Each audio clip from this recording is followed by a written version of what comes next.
October 2025 Maharashtra राज्यातील वीज कामगार अधिकारी अभियंता कर्मचारी आउटसोर्सिंग 7 संघटनांच्या वतीनं या वीज क्षेत्राचं खाजी करण्याचा डाव जो या राज्य सरकारनं आणि या प्रशासनाने घातलेला आहे त्याला आमचा पूर्ण विरोध आहे। या ठिकाणी या कंपनीतील 329 उपकेंद्र खाजगी भांडवलदाराच्या कशात घालण्याचा प्रयत्न केलेला आहे, त्यालाही आमचा विरोध आहे। या वीज कामगार अधिकारी अभियंत्यांनी घामातून कष्टातून जनतेच्या मालकीचं असणारं हे वीज क्षेत्र हे जनतेच्या मालकीच्या ताब्यात राहिलं पाहिजे यासाठी घाम गाळलेला आहे, वेळ प्रसंगी बलिदान दिलेलं आहे। आणि हे जे उपकेंद्र आहे उभा केलेले आहेत हे जर खाजगी भांडवलदाराच्या कशात घालण्याचा आम्ही कधीही खपून घेणार नाही। त्यासाठी कंपनीच्या वतीनं त्या ठिकाणी यंत्रचालक भरले पाहिजेत हे आमची मागणी आहे।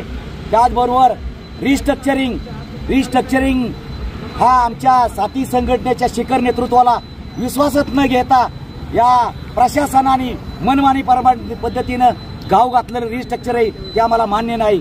या ठिकाणी आउटसोर्सिंग कर्मचाऱ्याची जी काही पदं कमी होणार आहेत, आमच्या अभियंता बंधूची पदं कमी होणार आहेत, त्याचबरोबर बिलिंगमधली असेल, HR मधली असेल, जनमित्र असतील यांची पदं कमी होणार आहेत। आणि जर कमी पदं झाली तर येणाऱ्या काळात या राज्यातील वीज ग्राहक असतील, यंत्रमागदार असतील, इंडस्ट्रियल असेल, कमर्शियल ग्राहक असतील, शेतकरी बंधू असतील यांना वीज देण्यासाठी हे राज्य सरकार आणि प्रशासन असमर्थ ठरल।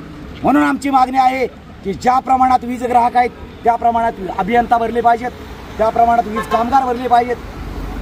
त्याचबरोबर या ठिकाणी 42,000 जे आउटसोर्सिंग कर्मचारी काम करतायत त्या कर्मचाऱ्यांचा प्रश्न आहे, गेले 15-20 वर्ष काम करतात त्यांना कामावर कायमचं घेतलं पाहिजे।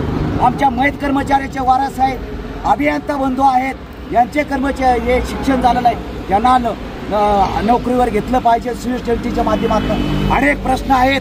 त्याचबरोबर आमच्या या वीज कामगार अधिकारी अभियंता तिन्ही कंपनीतील त्यांचा महत्त्वाचा ज्वलंत प्रश्न आहे की त्यांना पेन्शन योजना लागू केली पाहिजे।